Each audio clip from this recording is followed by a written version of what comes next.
নাই কো কিছু বাকি পাওয়ার।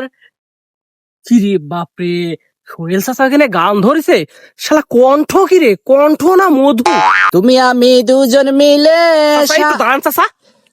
কি খবর ভাইস্তি? বলো বলো। চাচা আপনার যে কণ্ঠ আমি কুশির ফের মধ্যে শুনতেছি, বুঝলেন? আপনার কণ্ঠ না একবারে মধু। আমার একটা বিনীত অনুরোধ চাচা, আমাকে একটা গান আপনাকে আমাকে শোনাতে হবে চাচা। এই ভাইস্তি, তুমি কোনো কথা বললে বলো। তুমি গান শুনতে চেয়েছো, অবশ্যই আমি তোমাকে গান শোনাবো। চাচা একটু তাড়াতাড়ি গানটা ধরেন, আমি আইসুন হাক দে, এই হাক দে বসবো, সেই টাইমে আপনার গান শুনে চলে আসছে। চাচা একটু তাড়াতাড়ি ধরেন চাচা, আমি আবার হাক দে যাবো চাচা। বেদের মিয়া জোসনা আমায় কথা দিয়াছে, ডাক দিয়াছেন বেলা মারে। পৃথিবী অনেক বড়, যদি বিশ্বাস করো তুমি মোর জীবনের ভাবনা, ও তোমায় পাবো না জানি, বন্ধু আমার প্রাণের দোকানদার।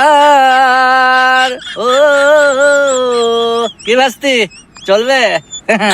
এই চাচা শুবেন আপনি।